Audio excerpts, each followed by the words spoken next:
함께 읽은 본문 말씀을 통하여서 주님께서 오십니다라는 제목으로 은혜를 나누고자 합니다. 13장에는 이스라엘의 마지막 사사인 삼손의 이야기가 소개됩니다.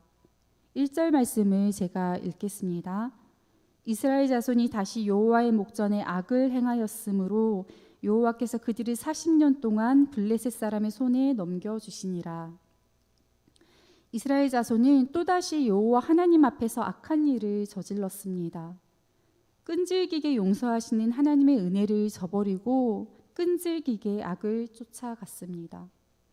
그리고 40년 동안 블레셋의 압제 아래 고통당하며 살아갑니다. 사사기에서 이스라엘이 범죄하고 이방 민족에게 넘겨져서 고통당하였던 역사 중에서 가장 오랜 기간이었습니다.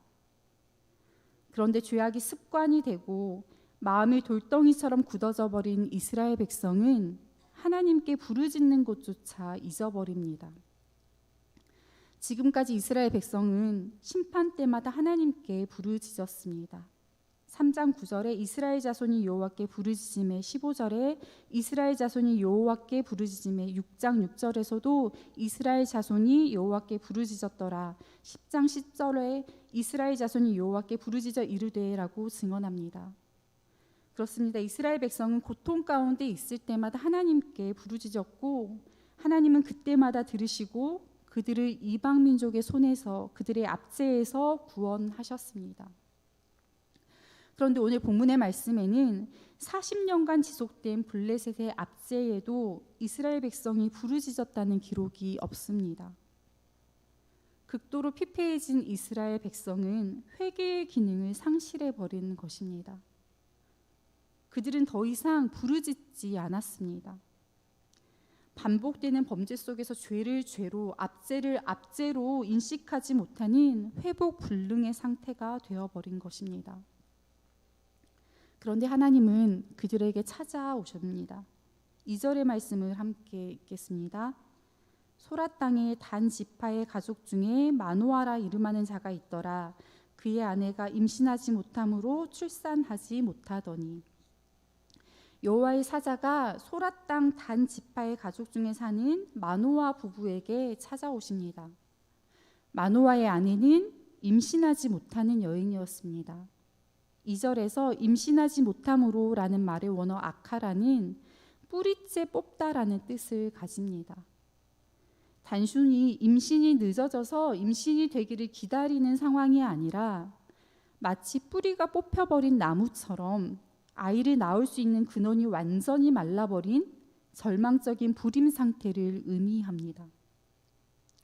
그런데 하나님께서 마노아의 아내에게 여호와의 사자를 보내시고 그녀가 이스라엘의 사사가 될 아들을 낳을 것이라고 말씀하십니다. 그리고 태어날 아이에게 나시린의 신분과 사명을 주셨습니다. 나시린은 구별된 자라는 뜻입니다.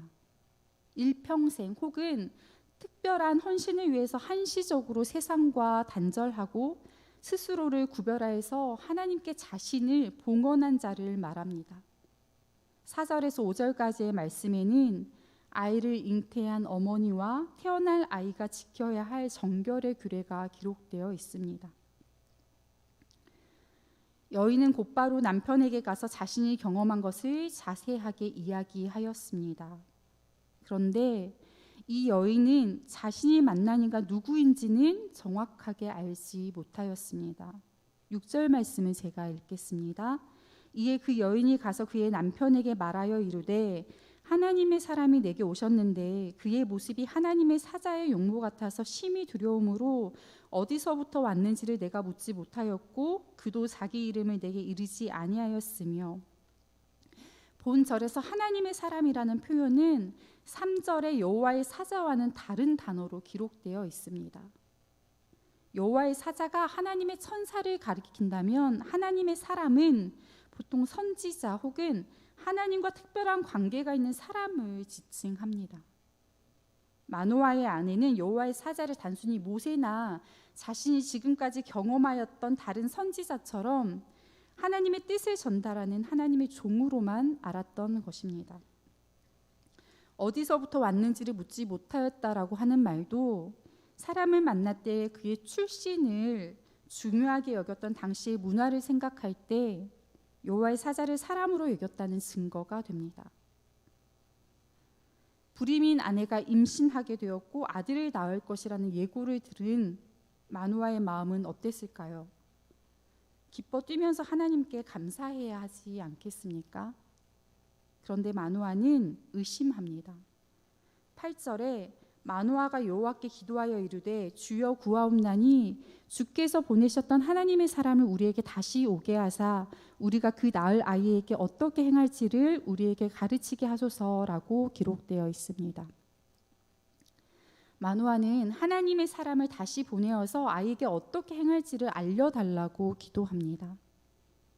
불임 부부였던 마누아가 나실인 자녀를 낳을 것이라는 소식을 전해 듣고는 나실인의 부모로서 어떻게 행해야 할지를 몰라서 그 방법을 알기 위해 기도한 것이라고 해석할 수도 있습니다.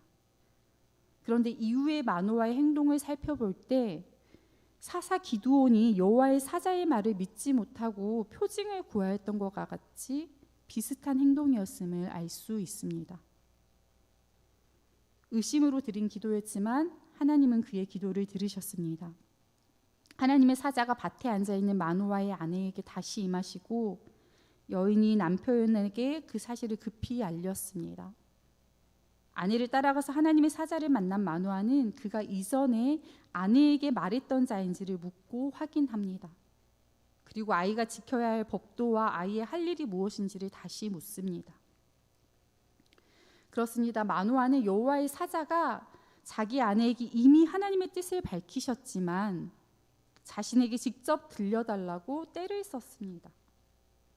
다시 만나게 된 여호와의 사자에게 물은 것도 자녀를 주심에 대한 감사의 고백이나 나실인의 부모로서 성결한 삶을 살기를 결단하는 믿음의 고백이 아니라 단지 아내에게 전해드린 내용을 재차 확인하는 것이었습니다.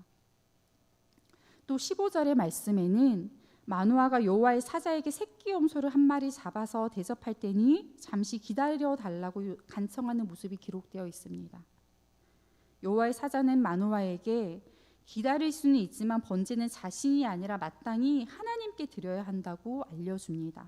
또 16절 하반절에 이는 그가 여호와의 사자인 줄을 마누아가 알지 못함이었더라라고 말씀합니다. 여호와의 사자를 2번이나 대면하여 보면서도 마누아와 그의 아내는 여전히 그가 누구인지를 알아차리지 못하였습니다. 마누아는 또 여호와의 사자에게 이름을 알려달라고 간청합니다. 주님의 천사는 어찌하여 자기의 이름을 묻느냐고 나무라면서 자기의 이름을 기묘자라고 하였습니다. 기묘라는 것은 그의 존재 자체가 인간의 지식이나 이해를 초월하는 경이로움에 가득 차 있다는 것을 의미합니다. 알려준다 한들 마누아가 그것을 알 수 없다는 것입니다.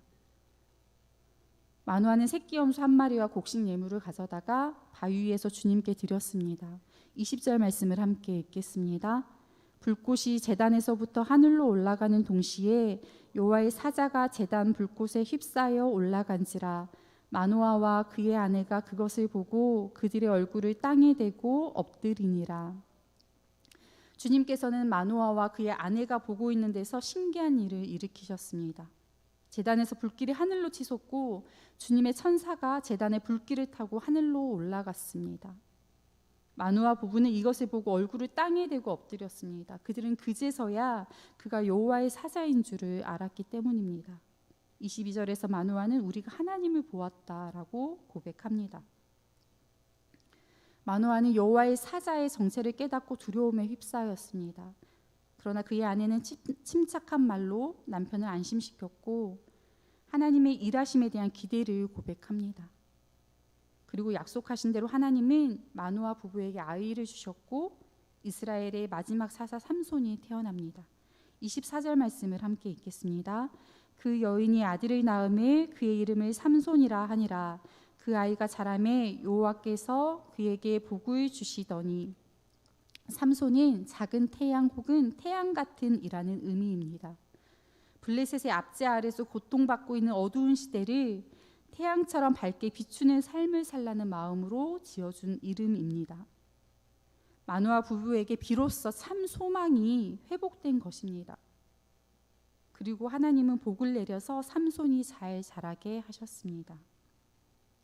성령님은 단 지파의 주둔지로 사용되었던 마하네단에서 삼손에게 임하셨고 그의 마음을 사로잡아서 그로 하여금 행동하게 하셨습니다.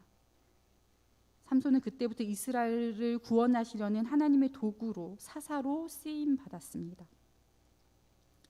성도 여러분, 마노아 부부는 후손을 기대할 수 없는 완전한 불임 상태였습니다. 그럼에도 자녀를 달라고 기도하지 않았고 여호와의 사자를 대면하여 보면서도 알아차리지 못하고 오히려 의심하였습니다. 그런데 하나님께서는 마노아 부부에게 여호와의 사자를 거듭하여 보내주셨고 잉태하여 출산하게 하시고 소망을 회복시키십니다. 마찬가지로 이스라엘은 마치 잉태하지 못하는 여인과 같이 절망적인 불임 상태였습니다. 블레셋의 40년 압제에도 하나님께 부르짖지 않을 만큼 영적으로 피폐하였습니다. 마음이 돌덩이처럼 굳어져서 죄를 인식하지 못하고 회복을 소망하지 못하였습니다. 하나님을 버렸고 이방민족 블레셋에게 사로잡혀 고통당하였습니다. 그들은 하나님의 존재를 망각하였고 스스로 버려진 백성이 되었습니다. 기적이 아니면 생명을 꿈꿀 수 없는 완전한 절망의 상태였습니다.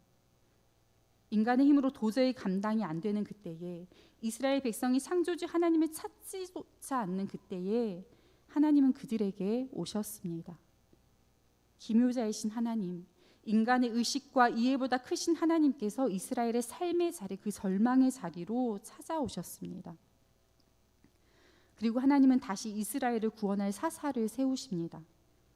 앞에서 살펴보았던 것처럼 삼손은 나시린으로 부름받았습니다. 나시린은 기간을 정하여서 거룩함의 모범이 되겠다고 하나님께 약속한 자인데 삼손은 어떠한 일정 기간이 아니라 태에서부터 그가 죽는 날까지 나시린으로 살아야 했습니다. 완벽하게 타락한 이스라엘을 구원하기 위해서는 죄에서 극단적으로 구별된 완전한 거룩함이 필요했기 때문입니다. 그런데 이어지는 삼손의 기사를 살펴볼 때 그는 나시린이라고 하기에는 사실 부족함이 많아 보입니다. 그가 소인적인 괴력을 가졌다는 사실 이외에는 오히려 인격과 삶에서 보통 사람보다 못한 모습을 보이기도 합니다. 그런데 하나님께서는 25절 하반절에 여호와의 영이 그를 움직이기 시작하셨더라라고 말씀합니다. 삼손이 특별했기 때문에 쓰임 받은 것이 아니라는 것입니다. 삼손에게 하나님의 영이 임하시고 하나님의 손에 그가 붙들렸기에 특별한 인생이 되었다는 것입니다. 불임이었던 마노아 부부, 불임 상태였던 이스라엘. 성도 여러분, 우리의 삶은 어떠합니까? 사사기 시대만큼이나 영적으로 혼탁하고 어려운 오늘날을 살아가며 거룩한 하나님을 닮아 거룩한 백성으로, 거룩한 성도로 구별되어 살아가고 있습니까? 이 시대를 구원하기 위해서 하나님께서 또 다른 삼손을 찾으실 때에 부끄러움 없이 내어드릴 수 있는 성도의 삶을 살고 있습니까? 우리는 모두 그렇지 못한 인생을 살아갑니다. 그러나 여호와의 영이 임하시면, 우리가 하나님의 손에 붙들리면 연약한 우리의 인생도 하나님께 드려질 수 있습니다. 그리스도인에게 중요한 것은 그가 어떤 강점을 가졌느냐가 아니라 누구를 의지하여 사는가 하는 문제입니다.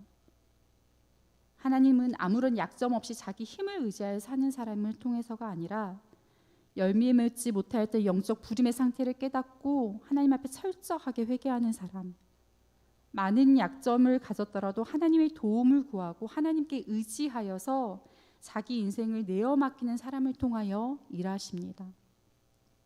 성도 여러분, 하나님의 사랑은 언제나 이렇게 선을 넘습니다. 하나님은 언제나 우리의 삶의 자리까지 오십니다. 찾으라 하셨지만 찾지 않을 때에조차도 긍휼히 여기시기에 찾아오십니다. 특별할 것이 없는 우리의 인생을 기엽고 특별하게 만드십니다.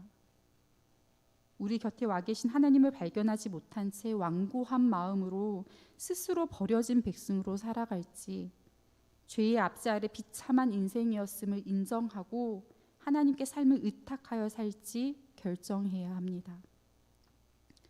하나님의 말씀을 가로막는 온갖 죄와 감각을 잃은 신앙의 매너리즘을 깨뜨리고 나와서 우리 삶의 자리까지 찾아오신 하나님께 감사드리며 오늘 하루도 주님과 깊고 친밀한 사귐 안에서 살아가는 저와 여러분이 되기를 소망합니다. 기도하겠습니다.